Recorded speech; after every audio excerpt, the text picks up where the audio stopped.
오늘도 새날을 주신 하나님께 마음을 다해 예배함으로 복된 하루를 시작하도록 하겠습니다. 오늘 하나님께서 주신 은혜의 말씀은 시편 141편 말씀이 되겠습니다. 시편 141편을 제가 봉독해 드리겠습니다. 여호와여, 내가 주를 불렀사오니 속히 내게 오시옵소서. 내가 주께 부르짖을 때 내 음성에 귀를 기울이소서.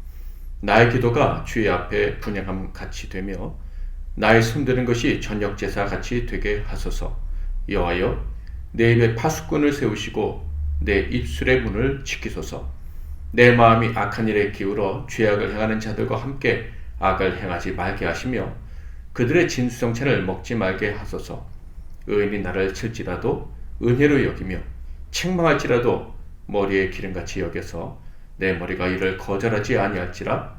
그들의 재난 중에도 내가 항상 기도하리로다. 그들의 재판관들이 바위 곁에 내려 던져주도다. 내 말이 닮으로 무리가 들으리로다. 사람이 밭가락 흙을 부스러뜨린 같이 우리의 해골이 수월 입구에 흩어졌도다. 주 여호와여, 내 눈이 주께 향하며 내가 주께 피하오니 내 영혼을 빈궁한 대로 버려두지 마옵소서. 나를 지키사 그들이 나를 잡으려고 놓은 올무와 악을 행하는 자들의 함정에서 벗어나게 하옵소서. 악인은 자기 그물에 걸리게 하시고 나만은 온전히 면하게 하소서. 아멘. 오늘은 거룩을 갈망하라, 거룩을 갈망하라 라는 제목으로 하나님 말씀을 상고하겠습니다. 시편 141편 역시 다윗의 시입니다. 그런데 이 시를 읽는 순간 특별한 느낌을 받게 되는데 그것은 다윗이 참으로 거룩을 갈망했구나, 너무나도 거룩한 삶을 살기를 소원했구나 하는 것을 느낄 수 있는 것입니다. 진심으로 거룩한 삶을 열망했던 사람, 그것이 다윗임을 이 시를 통해서 다시 한번 확인할 수가 있는 거예요. 자, 1절을 먼저 읽어볼까요? 여호와여, 내가 주를 불러싸우니 속히 내게 오시옵소서. 내가 주께 부르짖을 때 내 음성에 귀를 기울이소서. 1절은 다윗의 기도라는 것을 알 수가 있습니다. 그 내용은요, 하나님을 초청하는 거예요. 어디로요? 자신과 동행하는 삶으로, 그리고 자기를 도와주시는 은총의 자리로 하나님을 초청하는 거예요. 그러니까 하나님이 오셔서 나와 동행해 주시고 나를 모든 환난에서 건지고 보호해 주시옵소서. 이것이 다윗의 기도였다라는 거예요. 자, 그런데요, 다윗은요, 이렇게 기도만 하면 다 된다라고 생각하는 사람은 아니었던 것이 분명합니다. 모든 기도, 그러니까 자기 기도를 포함한 모든 사람들의 기도가 무조건 다 응답되는 것이 아님을 알고 있었다라는 거예요. 증거가 바로 2절입니다. 나의 기도가 주의 앞에 분향함같이 되며 나의 손드는 것이 저녁 제사같이 되게 하소서. 그러니까 자기의 기도가 주님 앞에 올라가는 분향, 그러니까 성전에서 향을 피우지 않습니까? 하나님께 거룩한 향기가 되도록 그 분향함같이 되고, 또 손을 드는 것, 이거 역시 기도죠. 손을 들고 기도하는 모습을 상상하게 하는 그런 묘사입니다. 그것 역시도 저녁에 드리는 제사, 하나님께 드릴 거룩한 제사와 같이 되게 해달라, 번제와 같이 되게 해달라 라고 요청하고 있습니다. 이 하나님께 올려드리는 분향과 그리고 저녁에 올려드리는 제사의 공통적인 이미지는 무엇입니까? 바로 하나님이 받으실 만한 것, 즉 거룩한 것이다 라는 공통점이 있습니다. 그러니까 다윗은요, 기도한다고 하나님께서 다 받아주시는 것이 아니라 그 기도가 하나님께서 받으실 만한 거룩한 것이 되어야 한다라는 것을 알고 있었다라는 거예요. 그런데 저와 여러분도 알고 있듯이 다윗도 인간 스스로 거룩해질 수 없다는 것을 잘 알고 있었습니다. 어떻게 사람이 스스로 거룩할 수 있으며 절대 거룩할 수 없는 인간이 입을 열어 올리는 기도가 하나님께 거룩할 수 있겠는가? 불가능하다는 것을 알고 있었던 거예요. 그러니까 우리의 기도는 우리의 입에서 나오는 것이 맞지만 그 기도를 거룩하게 하시는 분은 하나님이시다. 즉 대속의 은혜가 있어야지만 하나님께서 그 기도를 받아주신다는 것을 알고 있었다는 거예요. 그래서 우리는 어떻게 기도합니까? 모든 기도 끝에 예수 그리스도 이름으로 기도하옵나이다. 우리의 부정한 입술에서 나오는 기도를 예수의 보혈로 거룩하게 하시사 하나님 받아주세요. 이렇게 요청을 하는 거예요. 그러니까 예수의 이름으로 기도합니다 라고 할 때마다 우리는 한없는 겸손한 마음을 가져야 되는 거예요. 하나님께서 나 같은 자의 기도를 받아주시니 감사합니다. 예수의 보혈의 공로 때문에 나 같은 자의 이 기도도 하나님이 들어주시겠구나 하는 진실된 마음이 있어야 그 기도가 하나님께 올려드려야 된다라는 거예요. 다윗은요, 모든 기도가 거룩해야 된다라는 것을 알고 있었어요. 자, 그렇다면 그저 영적인 차원에서 하나님께서 받으시는 그 기도를 하나님이 그래 거룩하다라고 여겨주시는 그런 보이지 않는 차원에서만 거룩함을 입으면 하나님께서 받아주실까? 다윗은 그렇게 생각하지 않았다라는 거예요. 하나님 앞에 기도하는 자의 그 거룩은 영적인 차원에서뿐만 아니라 육적인 차원에서도 계속 이어져 와야지. 즉 삶이 거룩해야 하나님께서 우리의 입으로 올려드리는 기도도 거룩하게 하시고 받아주신다라는 것을 잘 알고 있었다라는 거예요. 그는요, 하나님께서 불쌍히 여겨주시면 부족한 인생이라도 삶이 부족한 그런 사람의 기도라도 받아주실 줄 알고 있었지만 다윗은요, 하나님을 진심으로 사랑했고 정말 하나님께 거룩한 참 기도를 올려드리고 싶었기 때문에 자신의 삶 전체도 거룩하기를 열망했습니다. 3절을 볼까요? 여호와여 내 입에 파수꾼을 세우시고 내 입술의 문을 지키소서. 즉 하나님께서 내 입을 거룩하게 해주셔야 됩니다. 그런 마음으로 하나님께 도움을 구하고 있는 거예요. 성령의 도우심이 아니면 하나님께 기도할 내 입이 평상시에 더러운 말을 늘 내뱉을 수 있다는 것을 인정하면서 평상시에 말이 거룩해서 하나님 앞에 기도할 때 하나님 앞에 받으실 만한 기도를 올려드릴 수 있도록 도와달라고 요청을 하고 있는 거예요. 4절 읽어볼까요? 내 마음이 악한 일에 기울어 죄악을 행하는 자들과 함께 악을 행하지 말게 하시며 그들의 진수성찬을 먹지 말게 하소서. 마음이 악한 일에 기울지 않도록 도와달라고 요청하고 있습니다.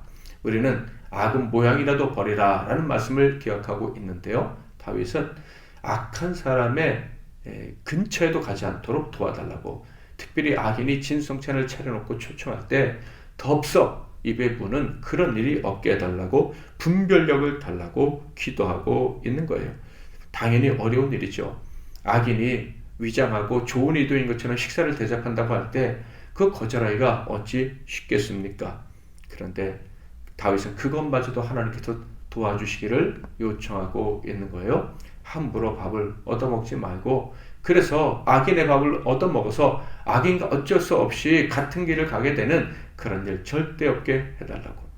노골적인 뇌물뿐만 아니라 분별하기 어려운 뇌물도, 영적인 차원에서의 뇌물 역시도 절대로 받지 않고 철저하게 거절하며 살아갈 수 있도록 해달라고 도움을 요청하고 있습니다. 5절을 볼까요? 의인이 나를 칠지라도 은혜로 여기며 책망할지라도 머리에 기름같이 여기서 내 머리가 이를 거절하지 아니할지라 그들의 재난 중에도 내가 항상 기도하리로다. 살아가다 보면 같은 의인인데도 다툼이 일어날 수가 있겠죠. 그런데 분명 그 사람이 의인이라는 것을 안다면 그를 절대 원수 삼지 않겠다. 또 의인이 자기를 충고할 때 그것이 아플 수도 있고 괴로울 수도 있지만 그 의인이 하나님 앞에서 한 행동이라면 절대 미워하지 않고 그 충고를 기쁘게 받아들이겠다. 그런 넓은 마음을 달라고 하나님께 요청하고 있고, 또 의인이 나를 아프게 했을 때, 나를 충고함으로 나를 속상하게 했을 때 그럼 너는 얼마나 잘하나 보자 이런 생각 품지 않고, 심지어 그 의인이 고난을 당한다면 그를 위해서 더 열심히 기도하는 자가 되겠다고, 그런 삶을 살 수 있도록 도와달라고 요청하고 있습니다. 그리고 6절과 7절을 보면 그들의 재판관들이 바위 곁에 내려 던져졌도다. 내 말이 달무로 무리가 들으리로다. 사람이 밭가락 흙을 부서뜨린 같이 우리의 해골이 스올 입구에 흩어졌도다. 다윗은 거룩함이 없는 재판관, 거룩함이 없이 스스로 의롭다고 생각하는 사람들과 같지 않게 해달라고 요청하고 있습니다. 소위 법 없이 살 수 있는 사람, 이런 말이 있는데, 다윗은요 재판관들처럼 법을 혹시 모른다 할지라도 하나님 앞에 거룩한 삶을 살아가므로 사람들 앞에서 늘 오는 말, 사람들이 달게 여기는 말을 하며 살아갈 수 있는 자가 되게 해달라고 하나님께 요청하고 있는 거예요. 그러니까 하나님 앞에서 거룩한 자가 가장 지혜로운 자고 가장 정의로운 자일 수 있다는 것을 다윗이 잘 알고 있었다라는 거예요.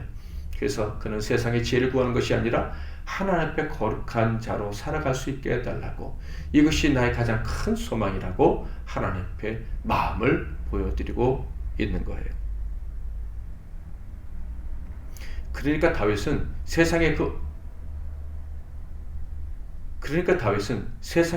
그 뛰어난 지혜보다도 하나님 앞에 거룩한 삶을 살아가는 것이 가장 뛰어난 지혜고 가장 분별력 있는 삶을 살아가는 것임을 하나님 앞에 정직하게 진심으로 고백하고 있는 것입니다. 그리고 나서 마지막으로 이렇게 점검을 하죠. 8절, 주 여호와여, 내 눈이 주께 향하며 내가 주께 피하오니 내 영혼을 빈궁한 대로 버려두지 마옵소서. 여기서 마음이 빈궁한 상태는 어떤 상태를 이야기하는 것일까요?